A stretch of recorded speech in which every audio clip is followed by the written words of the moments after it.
This is Giles Martin, and you're listening to the Fab 4 Free For All.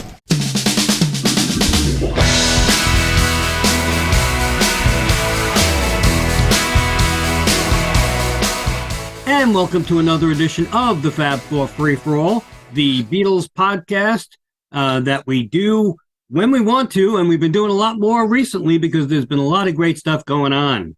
I am your moderator for this episode, Mitch Axelrod, and not the episode called Mitch Axelrod, but I'm your moderator, Mitch Axelrod. And joining me, as they always do, are Rob Leonard. Hello, everyone. And Tony Triguardo. Hello, folks. And today we are going to be talking about the recently released, as of this taping, the Red Album, the Beatles 1962 to 66. We would talk about the Blue as well, but you know how we can talk. It takes 10 minutes for us to introduce ourselves. So we would be here for about 5 days talking about the Red and the Blue. So it's just going to be the Red for tonight. And this has just been released. We've known about this for about a month now. And it's a little bit weird because if everybody everybody should know by now that Now and Then was released and they needed a vehicle to put Now and Then on. And they couldn't just release it as a single, and don't get me started, people, with Free as a Bird and Real Love as an EP. It could have been, but they didn't want to do that. So they released these two albums. They found a vehicle for Now and Then to be on the Blue Album because of the 50th anniversary. It just so happened to be the 50th. So, and I'm going to just toss this out before you're done with the intro. Sure. Do you think that, I don't know, there's reason for me to feel like 62 to 66 and 67, 70 might have been done anyway when they figured out it was the 50th anniversary and we'll get into this, but because they were such important compilations, maybe without Now and Then, there's a possibility that somebody at Capitol or Apple might have been like, wait a minute. To his credit, Rob Sheffield of Rolling Stone, who we know and is a really good guy, he wrote a really amazing article a bunch of months ago on the anniversary of these two albums, and he gave them glowing reviews because, as we all know, these two albums were the start of Beatlemania for a lot of people, really getting into the Beatles. So you're right, they might have, but knowing that Now and Then has been in the works now, as we know, for over a year as of this taping, because they started in, Giles told us, May of 22, I think they needed a vehicle for this, so I don't think they were thinking of this, of the Red and Blue, but I think once they said, hey, we have to find something else to put Now and Then on, it clicked. I think they even said it in an interview, Giles did, that it clicked, and they had to, they decided to do it. Now, the one thing I will say is that I'm not sure and we'll get to all of this when we talk about some of the tracks, but and the vinyl versus the CD, the way they did things. But I'm not sure some of it works to this extent. I'm not sure if they had like lacquers prepared, right, for the Red and Blue vinyl. Now the CD, you don't have to have lacquers prepared, I don't think. So that's why you can do it chronologically. You can insert them but in terms of the actual vinyl, maybe the masters were done already. But the masters would still had to have been done from the 2023. That's true. But you also, because of the 12 new songs, which there are 12 new songs on these, you don't know how the timing would have fit if they would have done it chronologically. Because albums were a certain amount of time. Yeah, but there's also that idea too, though, that, who knows, maybe we never know what, and it is with all due respect to them, they can be as secretive or as open as they like, but is it possible that maybe the Peter Jackson stuff was sent over, they got the masters for the vinyls, which you're right, are more difficult to change. Yeah. And then when the idea of what do we do with Now and Then, maybe it was, why don't we make bonus discs for the Red and the Blue? We'll tack Now and Then at the end of the new Blue album. And then, like you said, redoing a CD master, that takes nothing. So who knows? I think part of it is this, the Red album, had 60 minutes over 2 CDs. And there was always a Complaint? problem with, people talking about it. They say, well, 2 CDs and it's 60 minutes and you're charging me for 2 CDs where you can put this on 1 CD, which is what they did for Beatles 1. And, there was like a big hooray because, hey, look, it's 79 minutes on a 79-minute CD. Right. So I think that's part of it. If you're going to have 2 CDs, you got to give something to get people to buy this again. This is like the 3rd time we've done a show or that has part of the Red Album in it. Right. And if you think about all the reissues over the years, there was the first issue in 73, and then there was a colored vinyl version where they had the red, the blue, and the white albums had colored vinyl in the late 70s when colored vinyl was big. And there have been various label things over the years. So this is, if you're a collector, you probably own like 7 or 8 copies of this album. I know I do. I have the red label Capitol. I have the red vinyl. I have the original one I got, in 1978. And then people have given me stuff over the years. So I own 7 copies of this on vinyl already. Well, here's the thing, though, Rob and Tony. They always said, as far as your point, Rob, about the 2 CDs, 60 minutes, you're absolutely right. But the argument was always, or I heard it was always, they didn't want to disrupt the legacy or of the original album. All right, so you have 2 LPs, 2 CDs. Got news for you. You have, no matter what, yep, you have to flip a record over.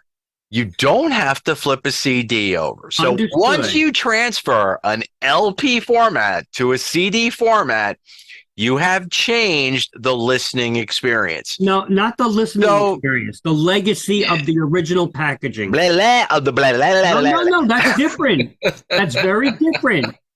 No, The I legacy know it of is. the packaging is so different than the listening experience. It is. I totally agree with you, and I know where you're going. So I'm not busting your chops, but I'm just saying, as far as Capitol and Apple are concerned, that argument is kind of I know.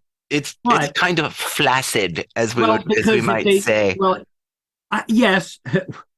Don't even. We're getting older, people. I don't want to get the word flaccid.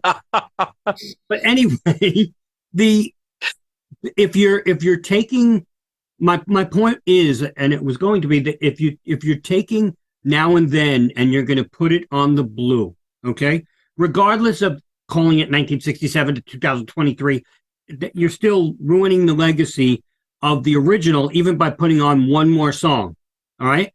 But if you now go back and say, we can keep the original packaging of both and still call it 62 to 70, so to speak, and not add 23, but also add more songs.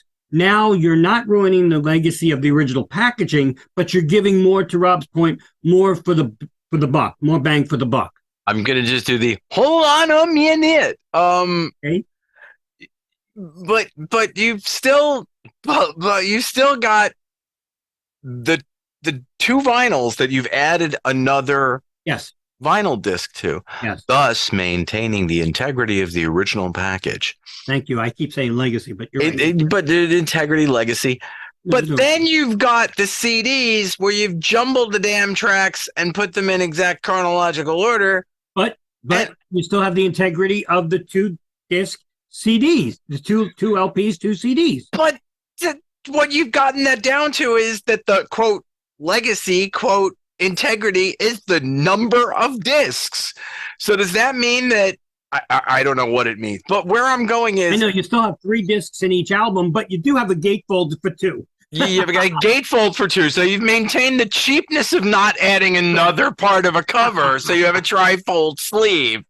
They could have just gotten the couple from Woodstock and just made like a 3rd trifold sleeve, like that.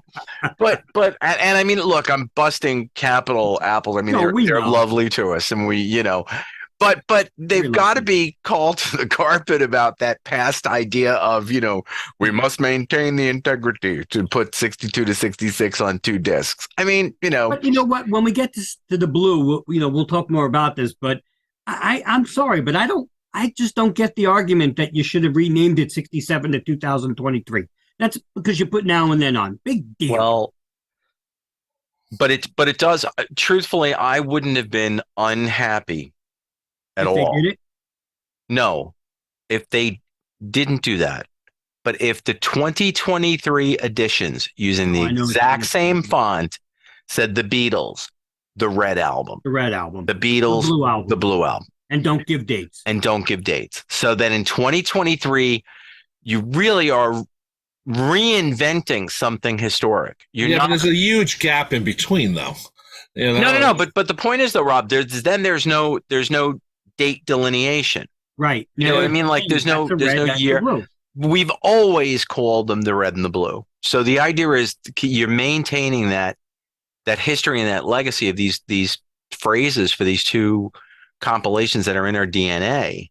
Right. And Giles's, Giles talked to us. So many of the interviews with Giles, he's talking about how, this track listing is in his DNA, So, but I think by just stripping it of its title and using the title that we all use anyway, and sometimes we say, 62 to 66, but come on, let's face it. It's the Red Album. I never do. I always say right. And the Blue Album. If they include it, and I know it's the Red Album, but if they include Free as a Bird and Real Love at the end of the Blue Album also, then I would understand that. But it's a bonus track of Now and Then, which, you're right, Tony, you have to put it somewhere if you're going to do it. So, and plus the way they were selling it, and they changed their mind since we saw the presentation back in October or the end of September, whatever it was. They originally said no CD single for Now and Then they changed their mind. Yeah, and it might have helped or hurt, I should say, the fact that they didn't get to number one in America. In Britain, they did, but not in America. So interesting. Because our generation, as much as they're trying to sell downloads and streaming, like Taylor Swift fans, we still prefer a real disc in our hands. So I think that was part of it. A disc in our hands and flaccid. Why are we doing this? That's why I said disc. Oh, disc. Okay. My ears are going too. Yeah. My ears. You know what though? And I'm going to say something now, Rob. You brought up Taylor Swift, and this is not about Taylor Swift. This is actually about modern day artists. Right, how it works. Well. Also, Giles told us and many others that the purpose of the M.A.L machine audio learning software for this project and for every project, but especially for this, because Giles said he was really proud of the Red and the Blue, more than Now and Then. I think he said that he wanted the Beatles to sound their age, not the age of the album, which makes a lot of sense. He wanted them to sound their age as they would now. Well, no, right. Their age at the time of recording. Right. Not the age of the albums, 50 or 55 or whatever it is. Right. No, because the Red and the Blue are 50, but the songs contained within are 55 years old already, whatever. So, and he's right. So that's why, I think these releases are important, because if a current artist like Taylor Swift puts out a new album, lately she's been just redoing her old albums for business reasons and money reasons, but that's fine. But even if she puts out whomever, whatever current artist puts out a single or an album, they sound their age because that's their age now. The Beatles have been gone for over 50 years. So, they need help sounding their age when they recorded these songs. And obviously the M.A.L software helps with that. And I think it works really well. I think if Giles Martin decided to put auto tune on things, that might be a little different. Or different story. Yeah, I know, but that's I think when we talk about comparing like to current day artists and the Beatles, the Beatles are always going to have a certain timelessness about it, only because of how the whole thing is 55 years old, 60 years old. It's like in our DNA, as you said before. No, yeah, but that's not what I'm saying. What I'm saying is that Taylor will put out an album tomorrow, and she's what, 35, 30? I don't even know how old she is. 33. All right, she's 33 years old. she's going to sound 33 years old because she put it out tomorrow and she just recorded it. Right. But with the Beatles, even though they're in our DNA, some of these recordings, especially the early 2-track ones, sound like they're 55 years old. Well, right. They sound like they're 55 years old because you don't get the energy of the Beatles when they were 21, 22. Well, what it is that what you do now. Even if you take some of the other, and I'm not going to go by the idea that there was the world was dead musically from when Buddy Holly died to the day the Beatles showed up. Right. There was some great rock and roll in there, and even if you take just, and I'm pulling something random, a Ricky Nelson single, or you take Connie Francis, Lipstick on Your Collar, or It's My Party. There's something about those songs and the production value, and even though they're really cool songs, or whether you like them or you don't, but production value wise, no matter what you did to them, unless you stripped off the in Lipstick on Your Collar, or the horns in It's My Party, or the whatever, that those songs are still going to sound of their time. The thing about the Beatles was that from a musical standpoint, they were a garage band. They're 2 guitars, bass, drums, and occasionally George Martin helping out on a piano. Which could still be some of the bands that era could have had a piano. But so the thing about the Beatles sound is that them being trapped in not sounding their age now, not sounding young, was really strictly because of the production value, strictly because of you couldn't get a modern sounding Beatle record from 1964. So I think that just the fact that this software has affected the Beatles, the probably the most prized catalog of music in history. We talk an awful lot about them. Yeah, we do. Means that you could now apply that kind of software, this kind of idea, and modernize these recordings. So that really, I don't think they're modernized as much as they are just, the first album's 2-track, basically. You really can't do much recording wise compared to what they did with Sgt. Pepper. They took the 4-track and they would take the 4-track and put onto the next 4-track on the track 1, and then they work on that, and then they overdubbed a lot, and then that was separated in 2017 when Pepper comes out.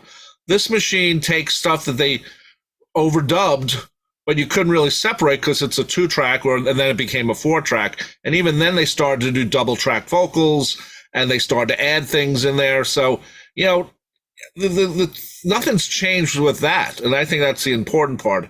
But that's the difference. But my argument is going to be along this line.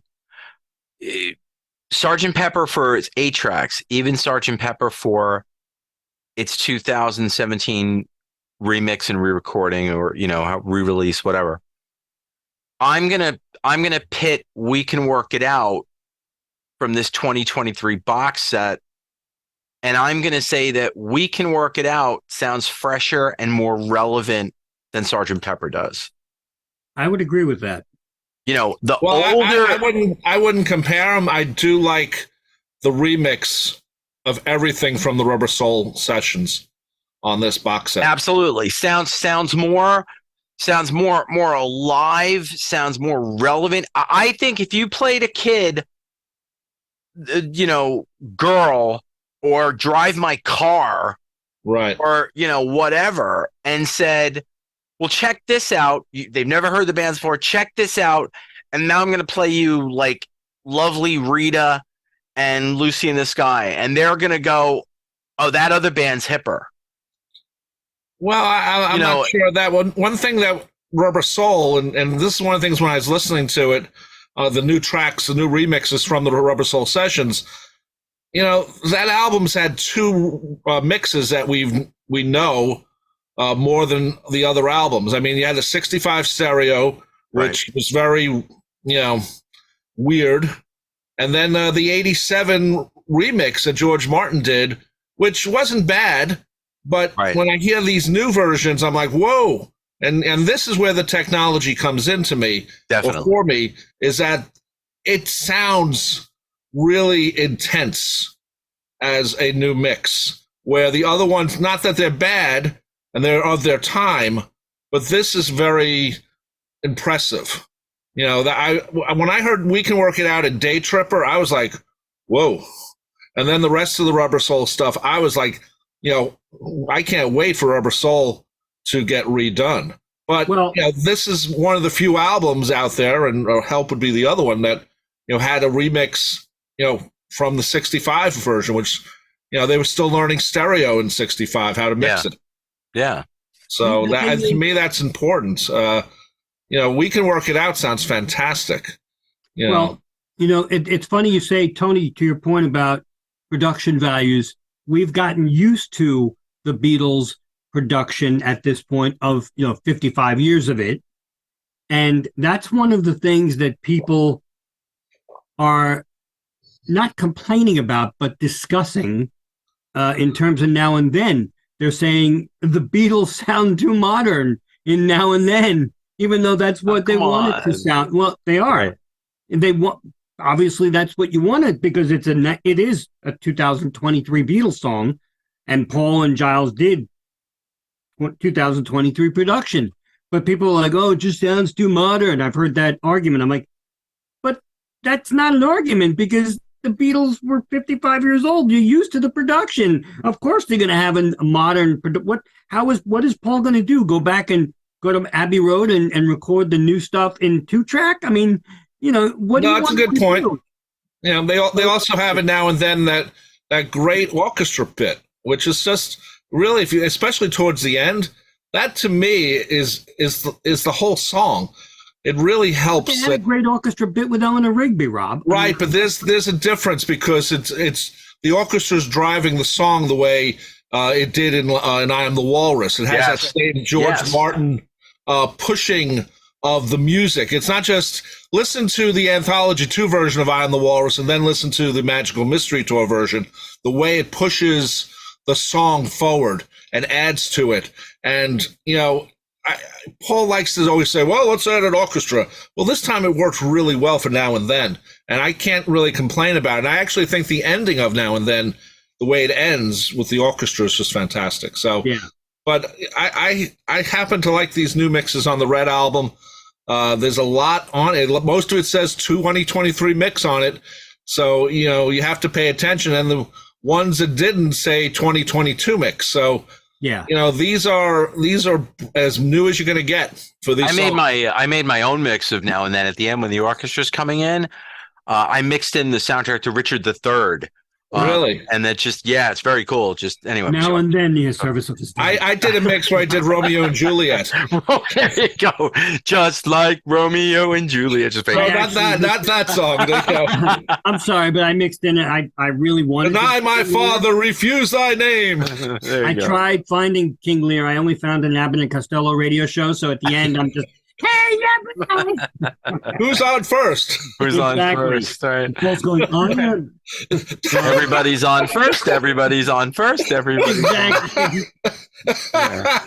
All right, we've degraded. Everybody's on third. Everybody's. I don't give a damn. I don't give a damn. Oh, someone's stealing this bit. Someone's going to do that. We want credit, whoever steals it. So why don't we do this? Why don't we discuss some of what we thought were some of the really highlights? We've talked a little bit about some of them. We'll talk about some of the highlights. We'll talk about some of the not so highlights, because I don't really think there's on this one. I don't think there's any real lowlights. I think there's not so highlights, if that makes sense. I'll go with that. Yeah. And then there's a couple of things I'm like, why didn't they do this? Why did they do that? Okay. We'll get there. But then at the end, what we're going to do is we are going to talk about the 12 extra songs, and, well, we're going to talk about whether we feel they were the right choice. Now, we're just the three of us. So we know for a fact that it was the estates picking a whole bunch of songs and they whittled them down. So it's them. It's not Apple. It's not Universal. It's actually the principals involved. So But Which we'll is talk Apple. about Let's that. be. Wouldn't it be funny if it was none of that and it's just some guy named Phil Schwartz in like, Indiana? They're like, oh, hey, Phil, could you pick the 12 songs we're going to No, have? Alan Steckler's son. Alan Yeah. Steckler's son. Alan A Steckler Jr. real Steckler. Oh, he was a Steckler for a whole bunch of stuff. Sorry. No, but we'll No talk about disrespect that. meant Alan's son if you're a fan of the show. Anyway. But Alan Steckler is, and if you don't know, Alan Steckler helped Alan Klein pick the original track listings from these two compilations. But anyway, we'll talk about those extra songs and maybe some that we think should have been off of it, and some we will replace them with for each one of us. So, Tony, let's start with you. What's some of the highlights of this collection?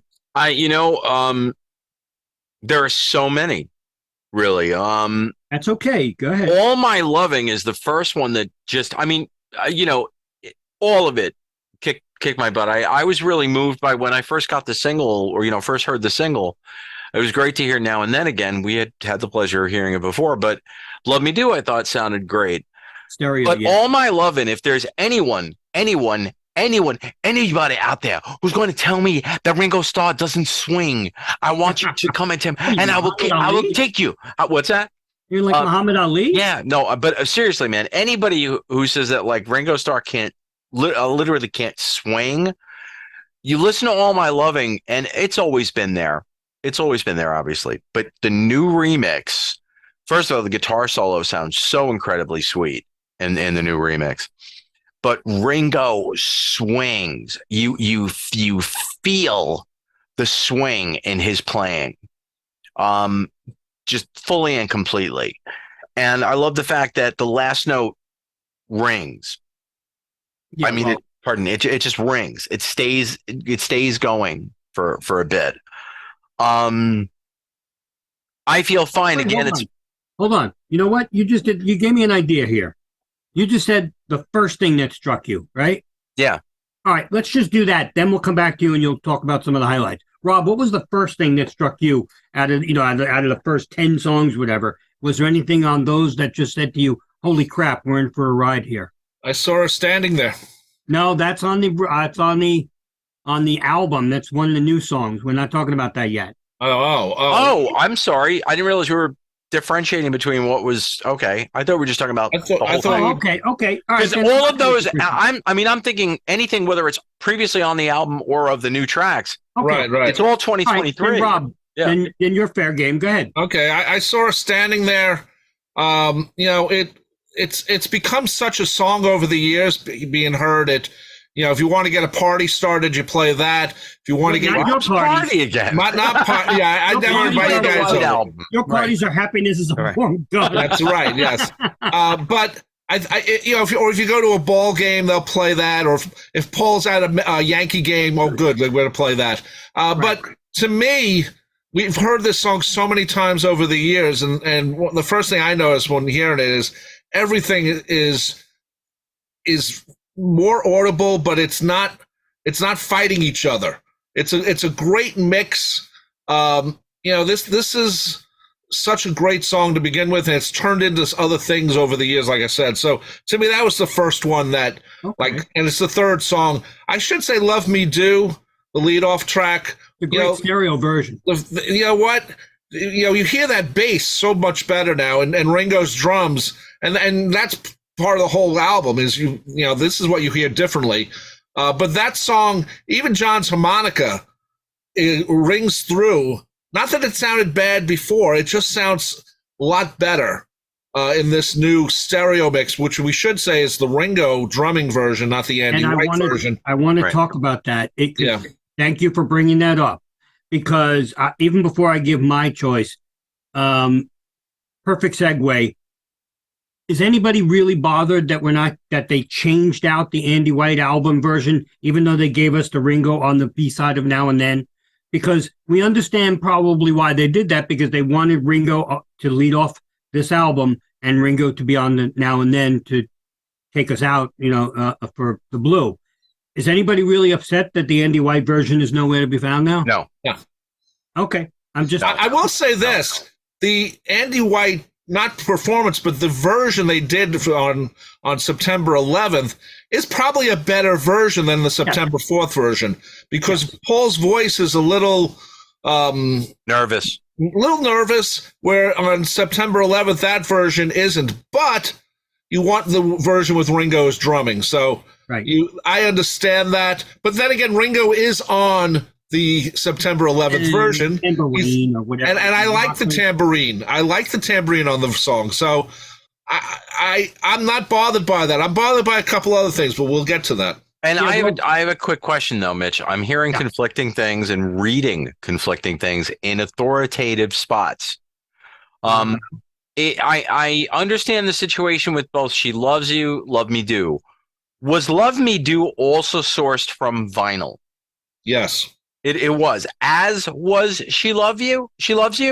I can't say for sure. I'm pretty sure She Loves You is from it's always been from a vinyl version. Okay, but I know, but Love Me Do, it was also. I mean, they did a freaking great job. Yeah. But supposedly, I mean, and let's give a shout out to Andrew at Parlogram. Let's give a shout out to Andrew. But he was talking about the fact that they actually didn't even have pristine copies of the vinyl and had to declick and denoise 45s. Well, when it came out in 1982, it came from a vinyl version. So I don't know, they made a master then. So why would they have to go get another version? I don't know. But anyway, that was my question. But anyway, so Mitch, yours now. All right. This is weird because Love Me Do is great, but the first one for me, well, I shouldn't say the first. I'm going to cheat here because I'm the moderator. The Please Please Me and From Me to You just blew me away. There's little guitar bits in both that I was like, oh my God. And Ringo's snare, which Giles made very heavy in this whole collection. But wow. But the one that blew me away was the one that made them a hit in America, I Want to Hold Your Hand. I mean, the power of the boom, boom, boom. Now Ringo's drums just beat the schnot out of them. And it sounds so alive when you hear it. It sounds like it should sound. You make a great point though, Mitch. You're saying too, it sounds so alive. Yeah. And you know what? We're gonna give so much credit to the EMI engineers, because you know what? Crap is crap. You still, if what the M.A.L technology is going to do, if it's not going to add, which it doesn't, and we know that it's not creating, right, and then it's just separating and pulling out. So the source material had to be there to begin with. The playing had to be there. The engineering had to be there to capture what was going on. Right. And the idea is, I feel like now it almost sounds like you're hearing the Beatles live. Like you're hearing I Want to Hold Your Hand, and like you said, wow, it's alive. And it's almost like you're hearing a really solid live performance in the Spectrum in front of you. Yeah. And Ringo's kit being right in there. Think about how like we get so psyched when we see stuff like Drop In, and we see stuff like Washington Coliseum, and is it Washington Coliseum with that Savage Long Tall Sally? Oh yeah. And Ringo beating the snot out of the kit, and you're just sitting there like pumping your fist going, Ringo, well, now you've got the opportunity to hear the band. You're hearing a rock and roll band playing I Want to Hold Your Hand. It's just it blew me away. I mean, I was like, wow. It has a lot of does have a lot of energy that we already know it has a lot of energy to begin with. But this is one of the advantages of this new M.A.L technology, is that this jumps right out at you. And speaking one thing, Tony, you just mentioned the Washington D.C. concert.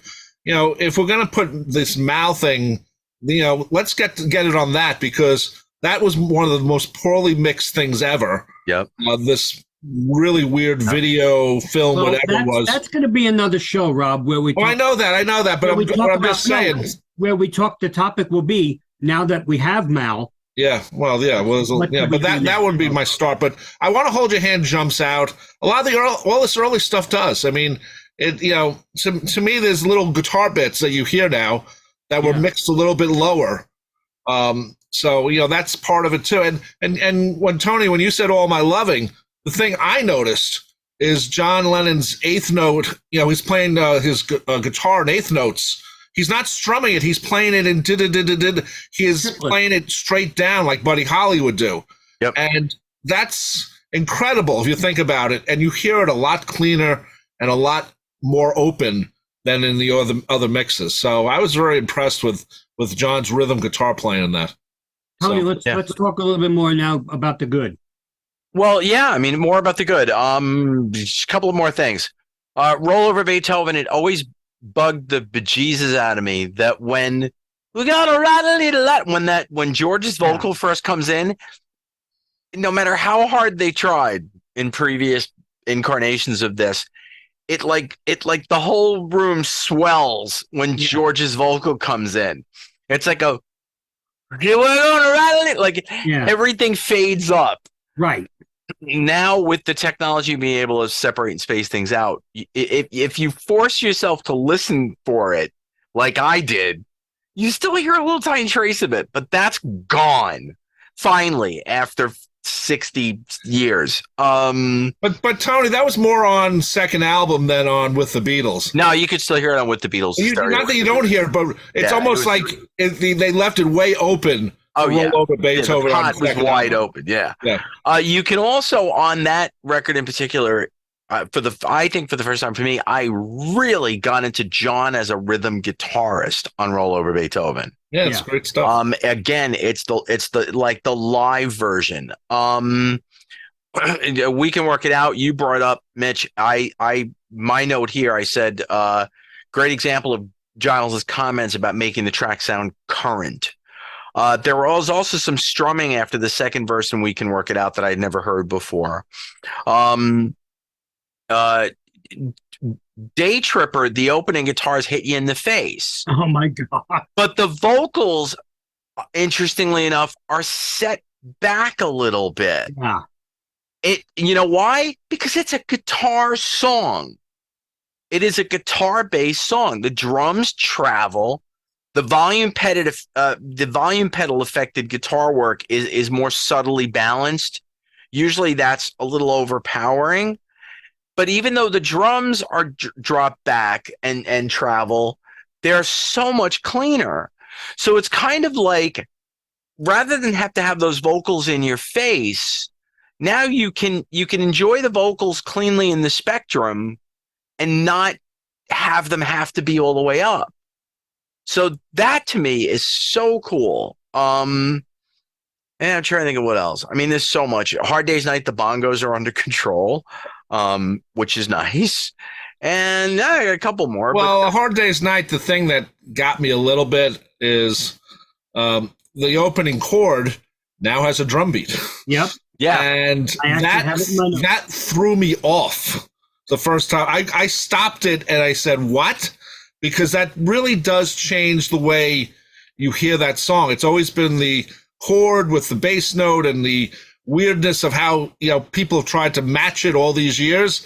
And all of a sudden, there's a drum beat in it, which was probably put in there for timing purposes. But now it's there.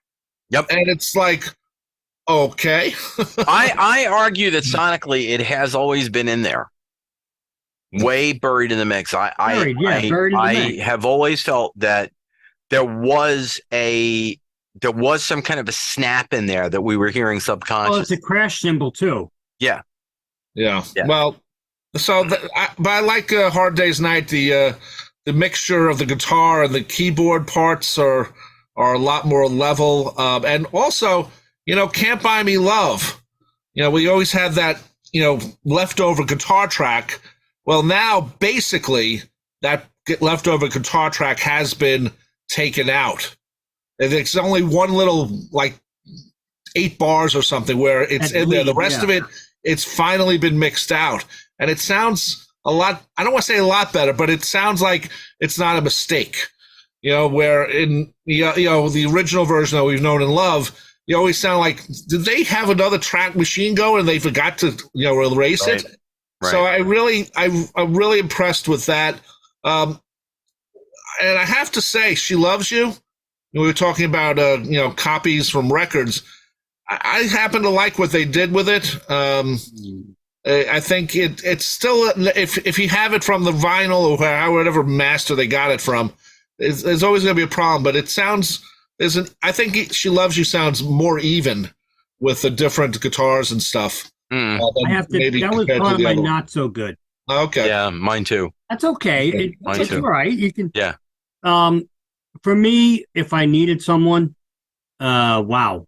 Yeah. As you said, Rob, I can't wait for the Rubber Soul tracks because as soon as the opening strings of that 12 string comes in, holy crap! I'm like, that sounds good.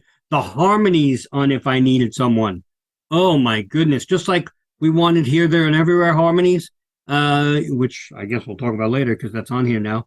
But the Here, There, and Everywhere Revolver harmonies were enhanced for the remix, and If I Needed Someone, wow. Well, but go ahead, Mitch. I'm sorry. No, I was just going to say they just sound so, again, alive, so fresh, so in your face, and so fantastic because the Beatles as 3-part harmony people were just amazing.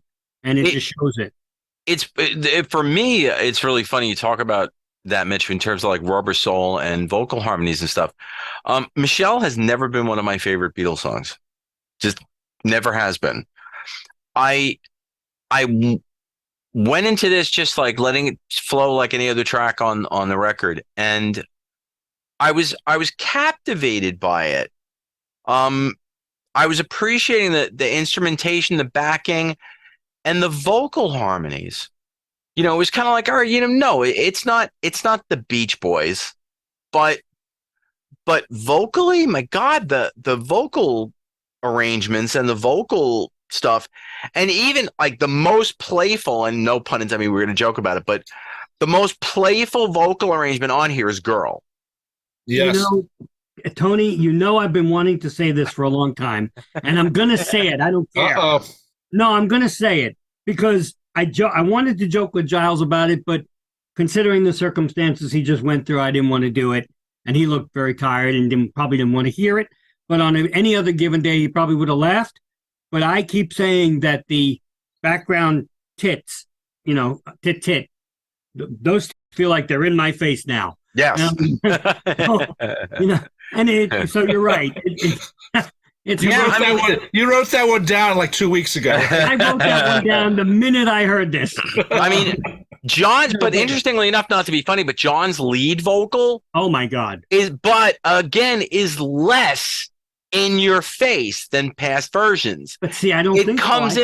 I think it sounds so beautiful. But I think that if you looked at a wave form, yeah, John's vocal differentiating from the rest of the track, is going to not be there as much. Okay, but it's so clean fresh. And it's so fresh that when the vocal comes in, and then the division of vocals in the stereo spectrum is incredible. After that she's cool, that little bit, that next Girl is placed very specifically in the stereo spectrum, and it sounds awesome. And it's just like everything he did with the voices on that song, it was almost as though, and I know maybe he does work, but it was almost like Giles like rolled up his sleeves and went, this is going to be a fun one. Maybe. And it just was fun. It's just a wonderful vocal. But anyway, yeah, man, Rubber Soul is going to kill us because of the vocals. Kill us. Well, speaking of Girl, the first where he breathes in, wow, it's that really like the second one wasn't as much, but the first one, which was probably done, everyone said, oh, that was because they were smoking pot. No, they were using it as a percussion instrument, and he breathed in, and to me, that you hear it so clearly on this record or this mix. I stopped what I was doing and went back to listen to it again. I always I always think of it as it's like she takes his breath away. That's how I always went with the That's a good one too. I like that. I always think of that. But for me, Help. If you listen in headphones, people, because it's weird. Because I was listening in my car, and you hear little things that you think are lower in the mix and not in the mix, and then I heard it on headphones, and you say, no, everything's there. Like, and I love her. I was telling Tony the claves were a little lower in the mix when I listened in my car. I listened in headphones. No, they're not. They're perfect. It sounds really great. But on Help, if you listen in your left ear, the hi-hat, the opening hi-hat of, Help, boom, and it's just amazing. And I didn't get that before because everything was always like, panned for karaoke. So you can, you put on the left channel and then you have no vocals in the right. You could sing to that. But that was amazing. Day Tripper, again, just blew me away. The opening sounds like it has a little more reverb on it. And it just blows you away right from the beginning. And it's back to that idea too of Ringo as a swinger, man. Ringo swings. We've said this on every remix because they've basically punched up the bass and drums for all of the remixes. But I mean, and we've given Ringo his due like crazy because anybody who doesn't think Ringo's a great player is just not listening. But wow, I mean, this is basically the greatest hits, and he's great. And one thing about the Help thing, where they go at the end, it goes even longer by a second or so than on the Love album. Yeah. So, in the version that's on the Help album, it sort of there's a little quick fade at the end. So, you know what song really got me? And I Love Her. Yes. And I'm not used to hearing the Echo version for that, or I Feel Fine, because we're used to hearing the British versions, which are clean. And all of a sudden now you're hearing the stereo for And I Love Her, and it's just you hear George's guitar solo, and to me it's almost like they took it out and then put it back in, which I don't think they did, but it sort of sounds like they did something to it because there's a perfect sound to that guitar solo that in the sound of the new mix, where you didn't maybe notice it as much in the older mix. I was really impressed with And I Love Her. There's so many bits in that. Yeah. Again, John's rhythm guitar in that is fantastic.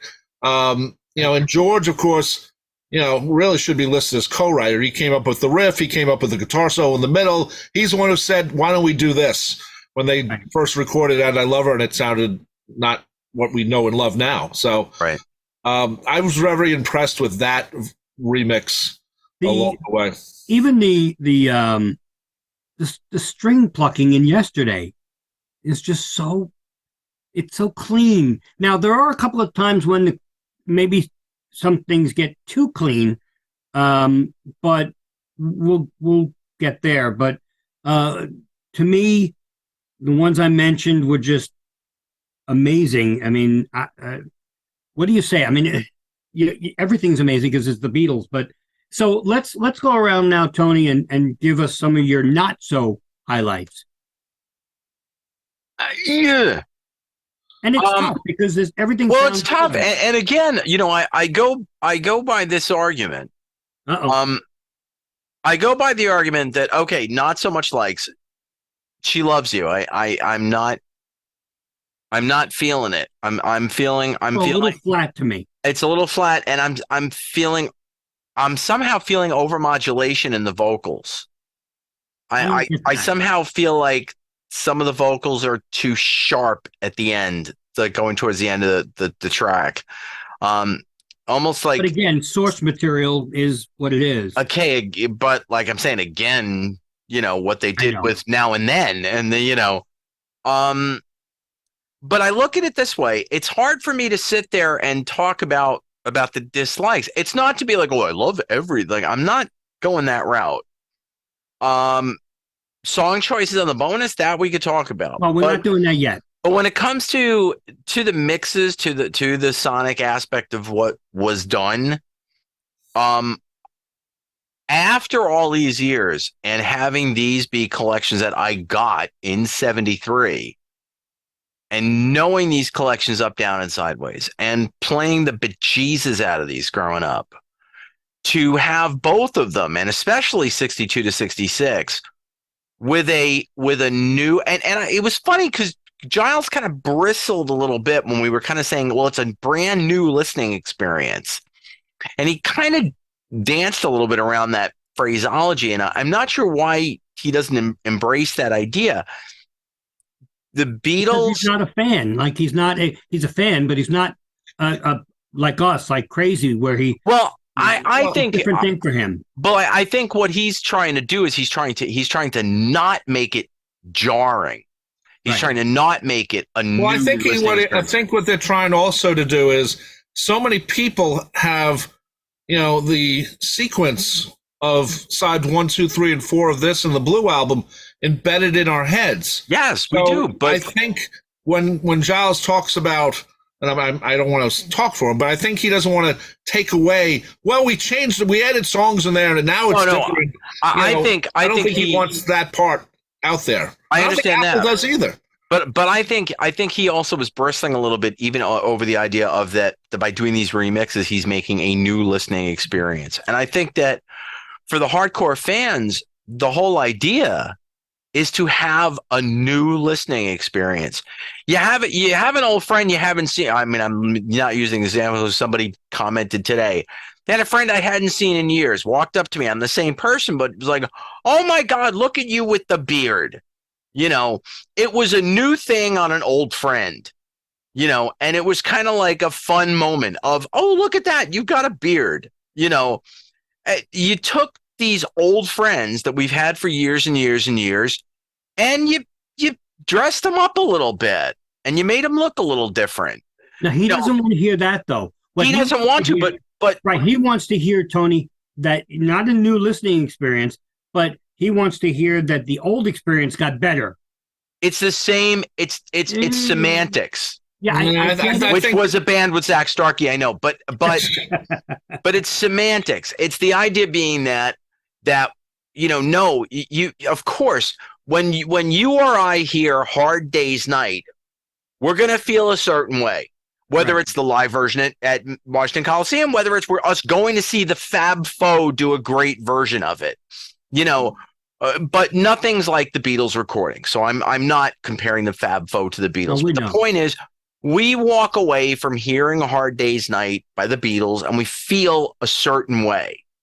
Nothing's going to change that. Whether I'm putting on the mono single with the capital swirl on it, or the UA Black Label vinyl album, or the new 2023 mix, I'm still going to feel like, oh my God, it's Hard Day's Night. But this is giving us sonically a new way to experience these tracks. Right.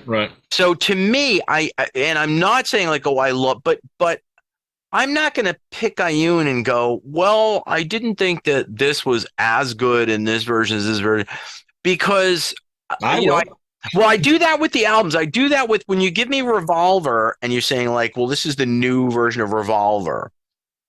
I'm going to maybe do that because I've got to decide whether I'm putting on the new Revolver, the old Revolver. Right. I will say this. This will be my go-tos for 62 to 66 and 67, 70. Why? Because I do have the sequence in my head, but it's really fun to hear that sequence brought into a new era, brought into a new listening idea.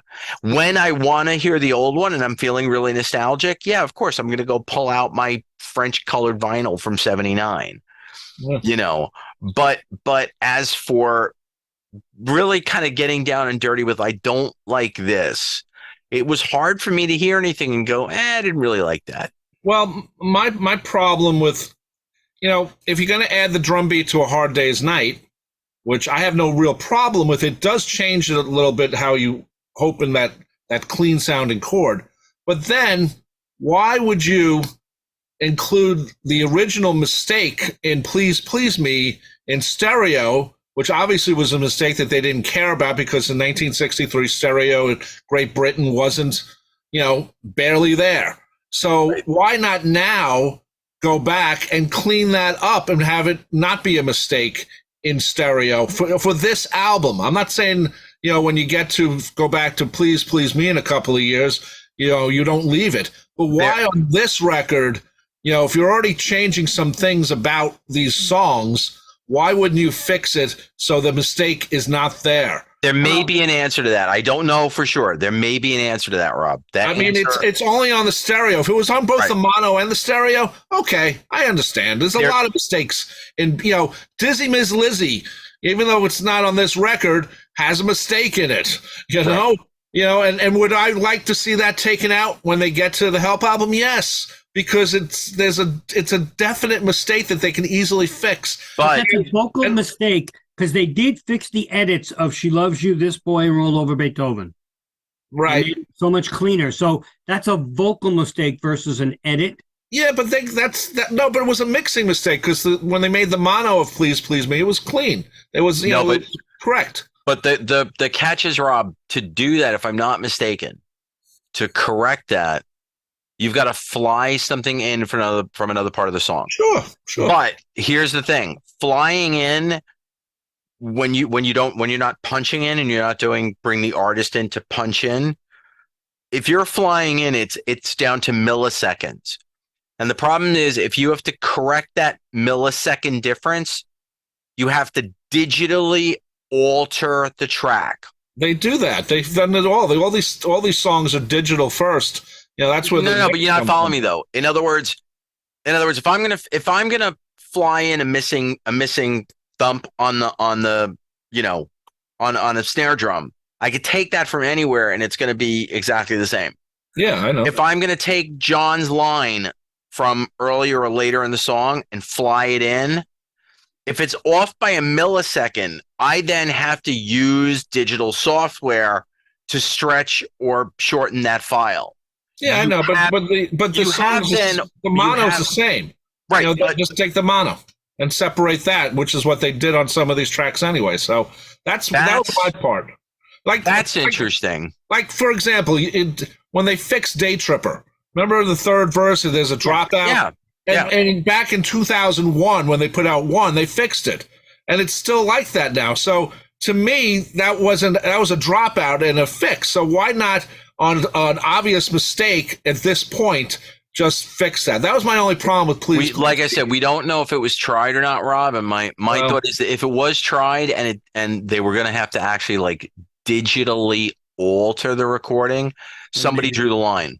Well, I would have no problem either way if they. I agree with you, yeah. But other people would be like, no, now you've actually digitally altered that piece. It doesn't bother me. I know it was an edit when they first did it, and it was just a mistake. But then they didn't care because it was stereo in 1963. Right. But that would be one of my. What else, Rob? Did you? All My Loving. As much as I love the mix on it. There is a version out there in collector land, and it was released legitimately with the hi-hat open. This is the place to put it. The five hi-hat open on All My Loving, and it's there, and it wouldn't have hurt to put it on this collection. It just like the whispering at the beginning of I Feel Fine. You got it. Or the James Bond theme in the beginning of Help. But that I understand. Originally. It was on it originally. I know. Well, that was only on the American version. It wasn't on the British version. Understood, but so to me, but come on. I agree with you. A lot of Americans think that's part of the song, and actually, the red side, the second side of the red, right? And to me, I think it sets up Help perfectly. That 15 seconds dramatic open, and then it goes Help. But I understand why that's not there. That it's not a Beatles track per se. I understand that, but I know some fans who are going to say, well, where's it's not even a James Bond theme. I mean, they call it that, but it's James Bond's not in Help. I know. Some James Bond sounding-ish music. Yes. The one thing that bothered me the most, and again, I think this sounds amazing, but two things, really. Well, a couple of things. I'm just going to go through them if you don't mind. But the one that really bothers me is one of my favorite songs of all time, Nowhere Man.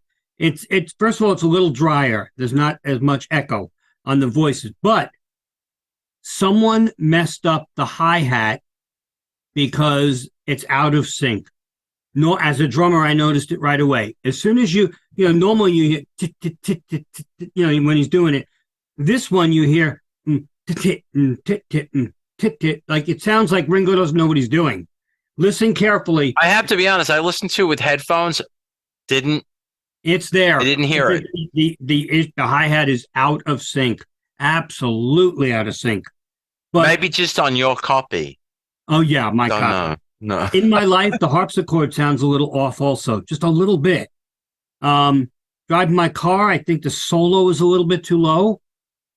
Oh, that's interesting. Yeah, see, I wrote that down as sort of digging it. Like, I just felt that I felt to drive my car. I love the like levelness kind of a very, and you hear it all. But yeah, no, I do get that. Yeah. And then the other thing is sometimes the cleanliness can show off not the mistakes of a player, but like for me, because it's so gorgeous in terms of the drums, 8 days a week the drums sound a little sloppier. Like when he goes like what do you call it? Right before he's saying 8 days a week, it sounds just a little sloppier when he does some fills.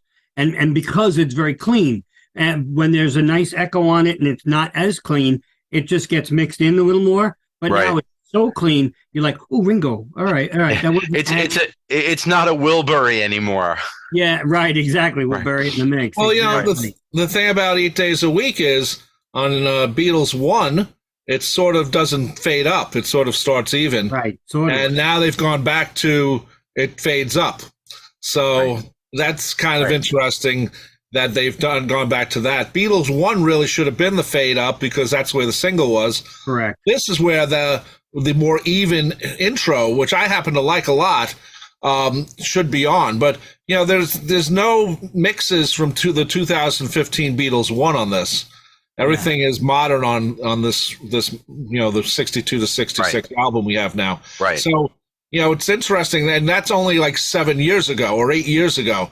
And digitally, it's 3,000 years ago, Rob. It almost seems that way, Tony. But it's kind of interesting because now everyone says, well, let's do the whole catalog again. No. We just got that. We've had 5-6 records now where they've remixed everything. What, are we going to go back and do it again? Send us all free downloads of all those when you redo them, and we want it anyway. The only other thing is Michelle sounds fantastic, the bass, but Ringo's rim shot is a little too loud.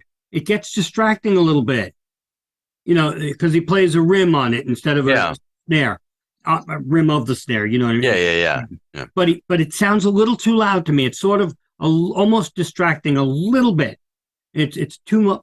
I think it's a little too up in the mix. But again, these are not things that I hated. These are just things that I just were like, things that make you go, That's all.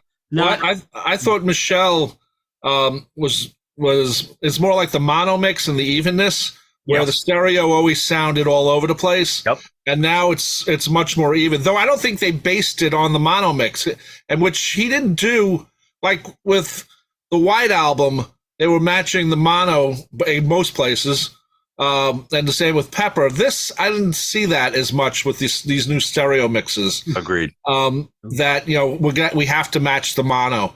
These are more okay. This is 2023. Let's do something that we don't have to go back and match what previously modern. was. Yeah, and maybe because it's not the original album. This is something from '73, so it's a little different in the presentation.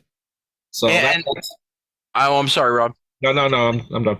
I can't help but feel that it all comes back around to that idea of, as I was saying earlier, thinking of the Beatles as a live entity. When I go see a band in concert, especially a really good band, the two vocalists are up front doing some really great harmonies. There's a lead guitar part being played, but my eyes are darting all around the stage, and I want to see what the drummer's doing in the background.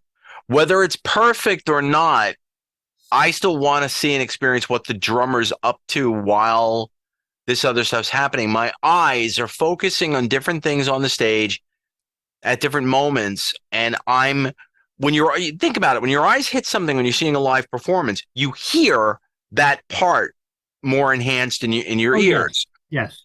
And to me, what Giles and these guys have seemed to have strived to do is give us the ability to hear the Beatles as a live act and kind of go, yeah, this is what this may have sounded like in the studio.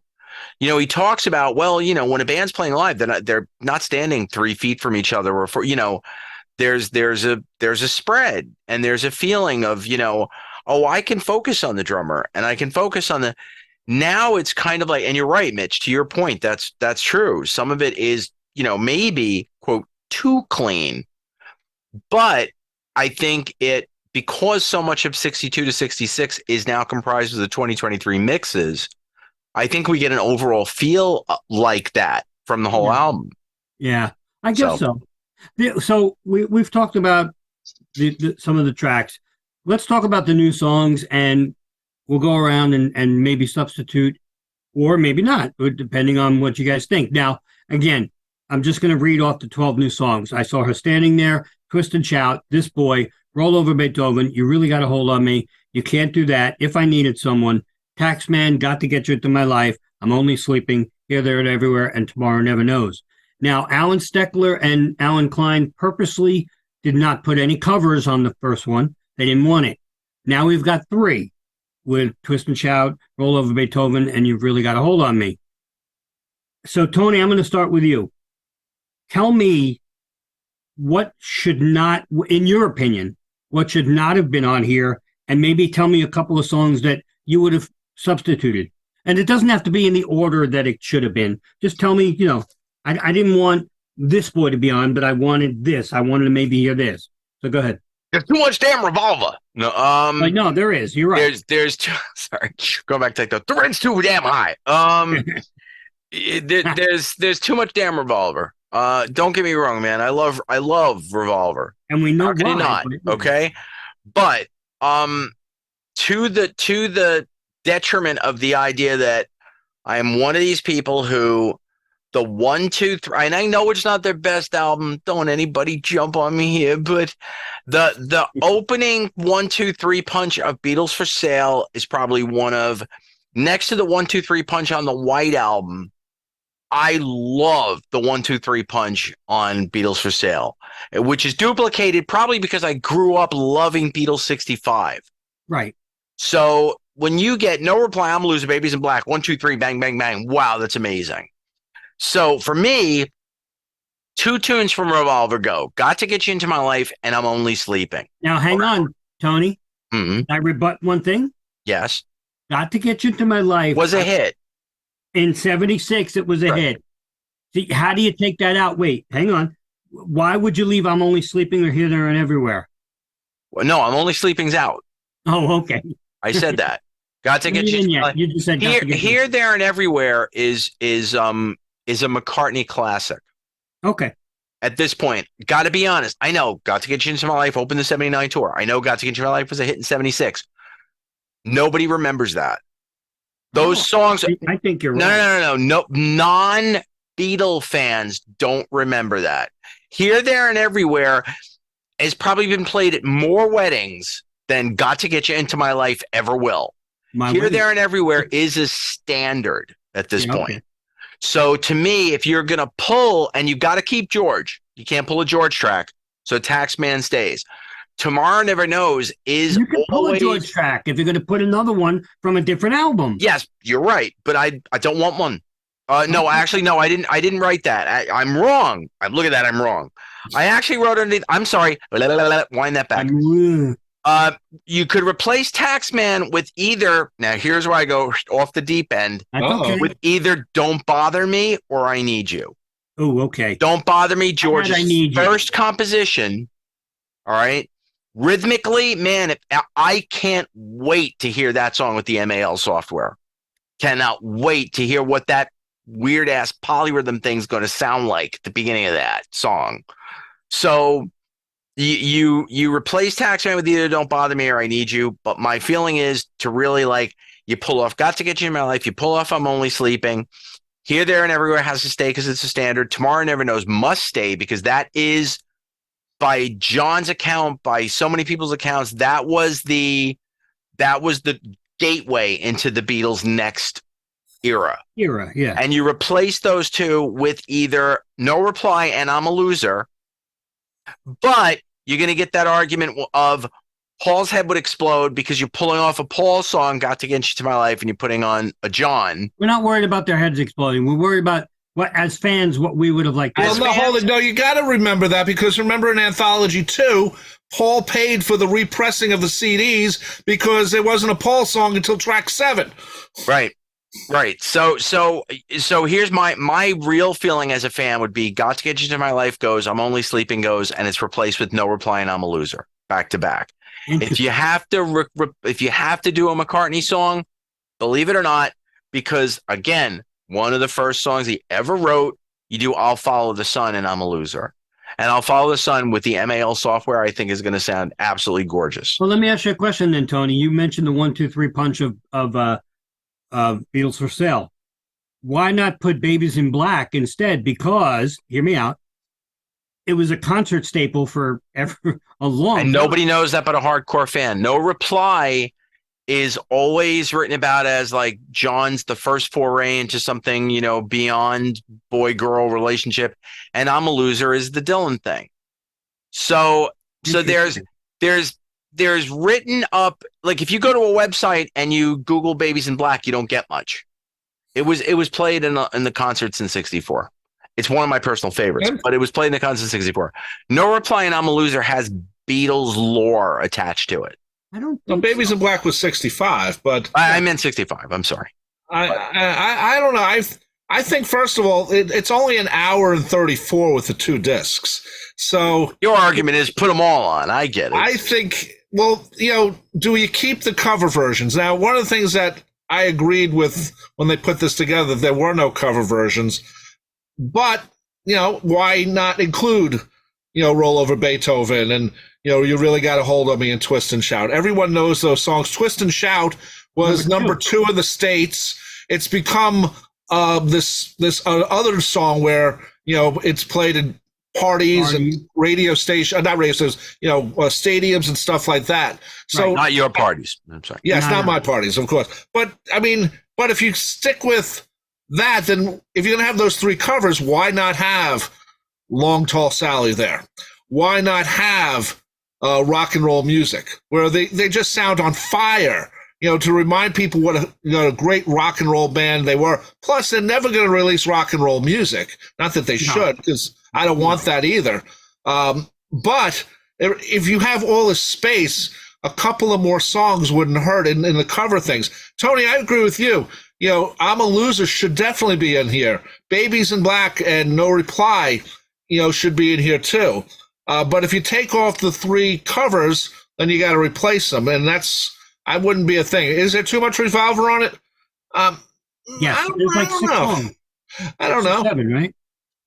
But you know what? They didn't have enough Revolver when they first came out. So that's part of it too. And Revolver's become their, quote, arguably their best album now. Right. So, and plus you have the space. There's, like I said, there's tons of space on these 2 CDs that, you could have put much more, but they didn't want to have too many songs because you don't want to turn into the entire Beatles catalog on the 62 to 66. Bingo. And then Rob, you gotta think about it too. And again, I'm not disagreeing with you. It would have been fun if there were another 8 tracks besides these, but it comes back to that whole idea of what do you do now sequencing with the vinyls? Well, that's do you make the disc 1 and disc 2 the same, and then you have 16 tracks on album 3, and it doesn't play as well, and it's not. You're right. No, you're right, because that's the way they did it on the. If you base it on the vinyl, then it is different. You're right, because you can't have 16 songs, especially if they're 3 minutes. Right. And you have a different sound. So that's a good point. And you can't have a vinyl version that's one way and the CD version that's another.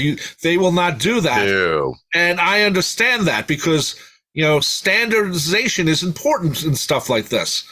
Yeah. But, I don't know. You really got a hold of me. We didn't mention that. Holy crap. I want just a vocal version of that song. It sounds great, but as much as the background playing is fantastic, I'm listening to this for the vocals only, and I'm thinking that Beach Boys box set where you were able to take the backing track off and you just hear the vocals and you're like, oh my God, that song was so vocally perfect. Yeah, and just send me the stem tracks. Yeah, just send me the stem tracks on a list. Well, I guarantee Smokey Robinson is going, I wanted to keep that one on here. Yeah. Well, I never thought of that. Wow. Hey, Smokey Robinson said that the Beatles covering Motown put them on the map, but also got him a ton of money. Brian Holland, Please Mr. Postman, which could have fit on here also. He said he went out and bought a Cadillac when the Beatles covered Please Mr. Postman. So, or was it Eddie Holland? I forget which one it was. But which one? The Hollands, yeah. It was in that Motown movie with Berry Gordy and Smokey Robinson. Smokey, yeah. So to me, you have to match it, but I understand if you're going to do but then they're not matching it anyway. I like the third disc, the third LP being bonus tracks, but I wouldn't want that as a CD. So that's part of and that's just me. It's different. Because the vinyl. That's an interesting point, though, Rob. That really is an interesting point. What would you, would we? Well, it wouldn't have been a bonus CD because they wouldn't have given us a. Well, they could have just given us a third CD with that album on it. That would have been obnoxious, but they certainly could have done it. Yeah. But would we have wanted to play that third disc of the bonus tracks? Yeah, that's interesting. We're so used to this presentation. When Springsteen put out the Essential Bruce Springsteen, there was a 3-record set or 3 CD set. Oh my God! On purpose, and they said, well, we're not going to. He said, I don't want it charged as a third disc, and if you were able to buy it and find that, it was much cheaper. And that third disc is just mind blowing. It's like, oh wow, all the B-sides, all the anyway. From Small Things is on there, so so to me, I can understand both sides of this coin. The Blue album is a little bit different because the songs are a little bit longer. We're not going to talk about, it's another show. But these songs are all shorter, right? Well, so that also helps too. Let me throw out my songs without substituting, okay? Just for now. Okay. I understand why they put stuff like I Saw Her Standing there because it's the first album, the first song on the first album, and it has the count in of 1, 2, 3, 4, and Now and Then also has a count in. And that's the last song on. So it's kind of weird. Okay. Maybe. I'm not saying that's why they did it, but like Tony, like you said, you don't get much if you Google Babies in Black. Do you really get that much if you Google, you can't do that? No.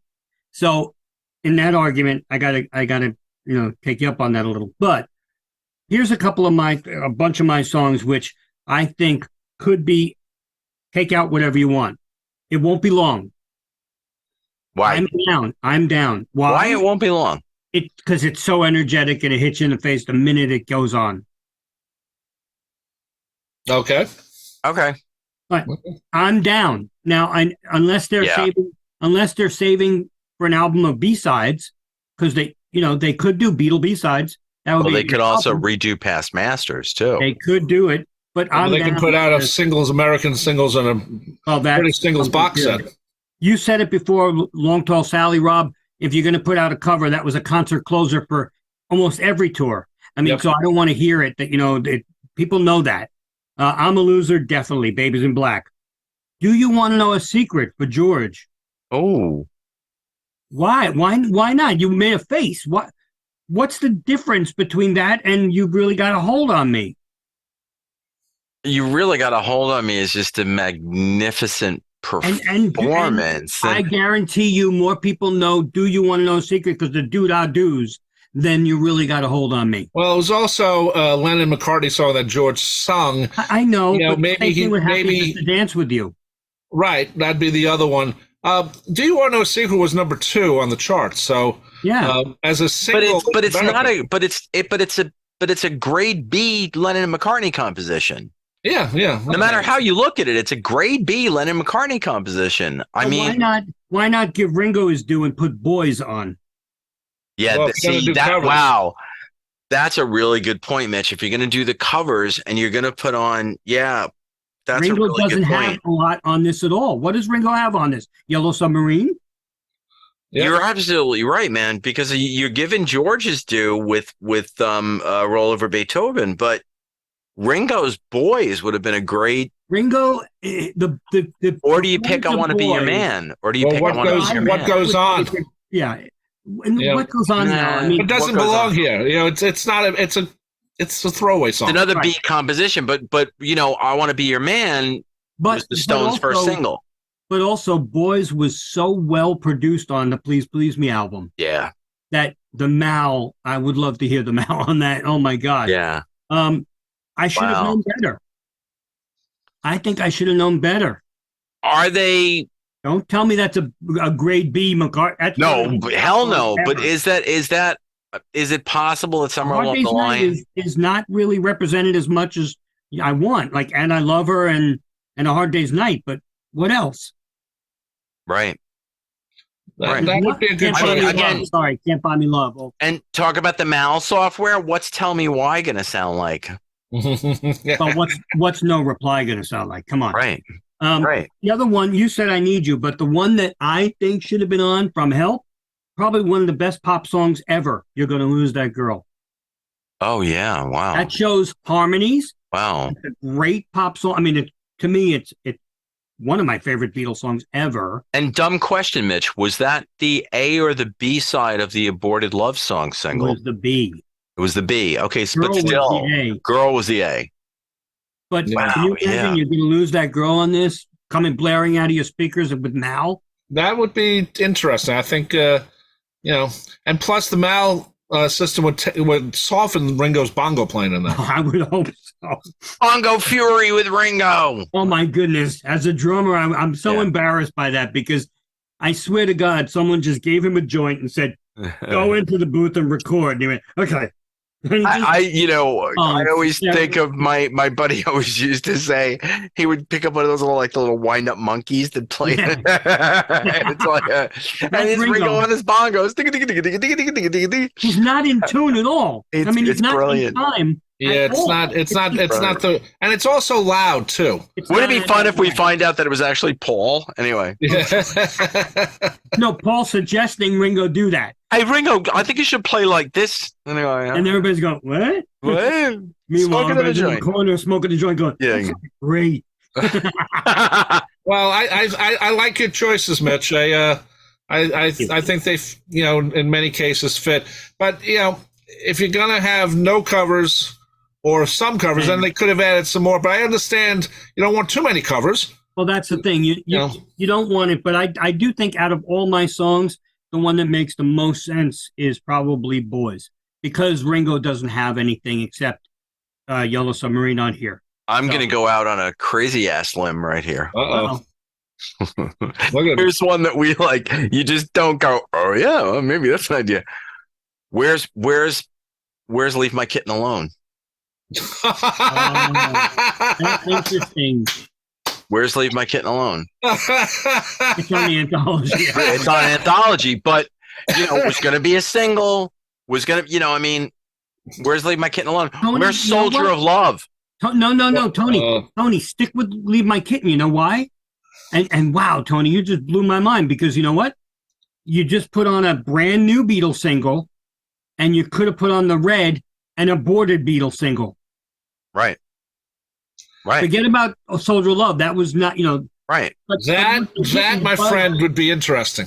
Right. Then agree. it could have been like, we just gave you a Beatles single that's brand new, Yeah. and one that should have been brand new in the Red era.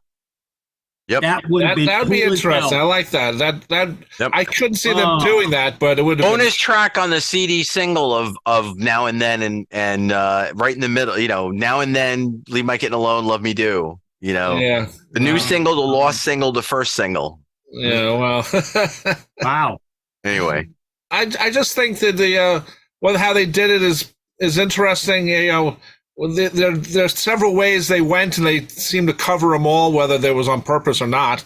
I think like we said, there could be more songs, but then do you want 30 songs on each disc? You don't want that either. So One thing I just wanted to talk about before we end, I love This Boy.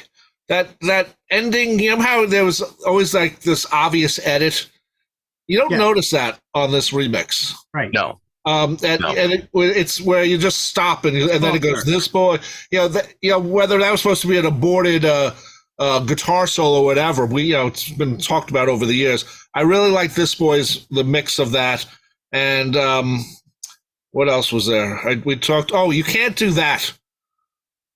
One thing I noticed, and you can't do that, is George's guitar playing, because it's always been known that John was playing lead rhythm, but there's these little intricate things with George's playing in that song that you now hear much better. That happens with "Please Please Me" as well. The little guitar. So I was very impressed with that, and I was glad to hear that. And I've always thought A Hard Day's Night had a pretty decent stereo mix, but I can't wait for that to be done too. But the Rubber Soul is next, so that's, we know about that.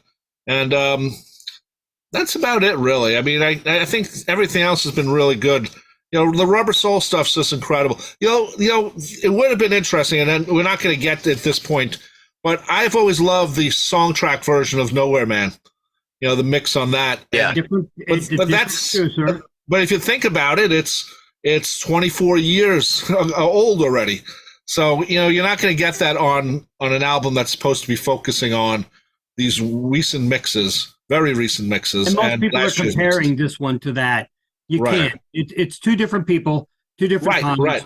And it was also for the movie too, and it was, they were doing it for the movie. So, so everything else I like. I didn't listen as intensely to the stuff that was already remixed in 2022, the Revolver stuff. I didn't listen to that as much because you don't have to. We've already heard it. And we talked about it. Right. So, or one more thing, if they changed it on Revolver, but they kept it here, Yellow Submarine now opens in the stereo mix with the guitar chord, which in the stereo original version, it wasn't there. Right. It's now going to be the go-to for them. Right. Yeah, I liked it cleaner with no chord at the open, but everything else. Overall, this is a great album compilation. I think Giles and team, because it's a team. Yeah, Sam O'Kell. Yeah, Sam O'Kell and everybody else there, including all the people at Peter Jackson's team. I think it makes for a great listening experience. It really does. So.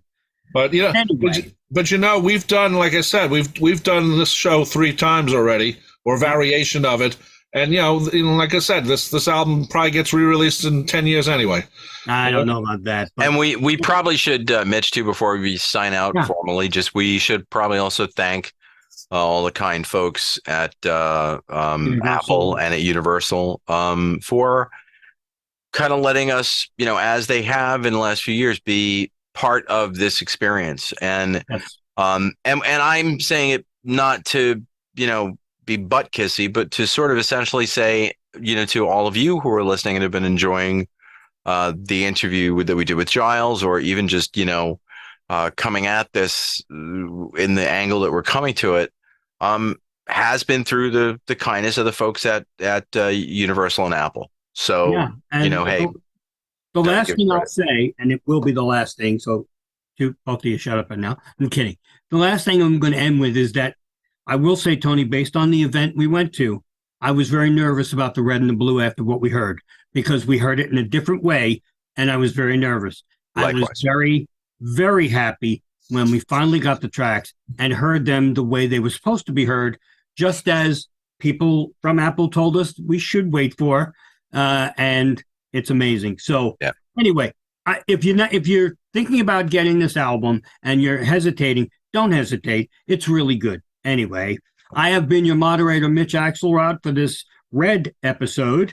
And even though I'm wearing blue, and Tony's wearing blue, and Rob's wearing blue. What the hell? Oh, look behind me. Oh, well, that's sort of like a sepia, not really. Well, red. it's just for the sepia album, damn it. That'll be next. But anyway, I've been your moderator, Mitch Axelrod, and joining me has been Rob Leonard. Hello and goodbye. Oh, that's next album. That's the next one. And Tony? Take care, everybody. See you soon. Thanks for listening and watching, and we will see you for the Blue album real soon. And we won't be blue. Fab 4 Free For All was edited and produced by Tony Triguardo at Word of Mouth Studios in Westbury, New York. The opening and closing theme is My Dolly by the band The Badge, featuring longtime listener Jeff Slate, available on its debut album Digital Retro and recent Best Of compilation, as well as from the Fab 4 Free For All website. Thanks for listening to Fab 4 Free For All.